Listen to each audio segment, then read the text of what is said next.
হাসিনার ফাঁসি পর্যন্ত যেন আল্লাহ খালেদা জিয়াকে বাঁচিয়ে রাখেন, বলেছেন হাসনাত আব্দুল্লাহ।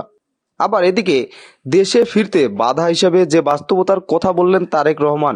এই অবস্থায় তারেক রহমানের দেশে ফেরা নিয়ে শুরু হয়েছে নানা আলাপ আলোচনা।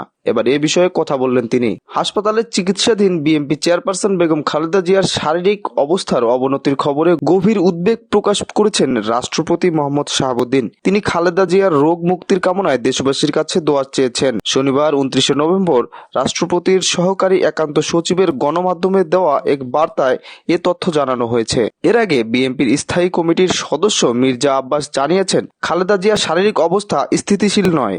গতকাল শুক্রবার রাতে খালেদা জিয়ার খোঁজ নিতে হাসপাতালে যান তিনি। এ সময় বলেন, দূরত্ব বজায় রেখে খালেদা জিয়ার সঙ্গে কথা বলার চেষ্টা করা হয়েছে। আমাদের চিনতে পেরেছেন এবং আমাদের সালামের উত্তর দিয়েছেন। নানা রোগে আক্রান্ত প্রায় 80 বছর বয়সী খালেদা জিয়া ফুসফুসে সংক্রমণ ও হৃদযন্ত্রের সমস্যার কারণে গত 23 ডিসেম্বর ফের হাসপাতালে ভর্তি হন। মেডিকেল বোর্ডের তত্ত্বাবধানে দেশি বিদেশি বিশেষজ্ঞ চিকিৎসকরা সিসিইউতে তার চিকিৎসা এবং নিবিড় পর্যবেক্ষণ চালিয়ে যাচ্ছেন। খালেদা জিয়াকে দেখতে রাজধানীর এভারকেয়ার হাসপাতালে গিয়েছিলেন জাতীয় নাগরিক পার্টির নেতারা। 29 নভেম্বর সকাল 10:15টার দিকে হাসপাতালে যান এনসিপির মুখ্য সমন্বয়কারী নাসির উদ্দিন পাটোয়ারি, জ্যেষ্ঠ যুগ্ম সদস্য সচিব তাসনিম জারা ও মুখ্য সংগঠক হাসনাত আব্দুল্লাহ।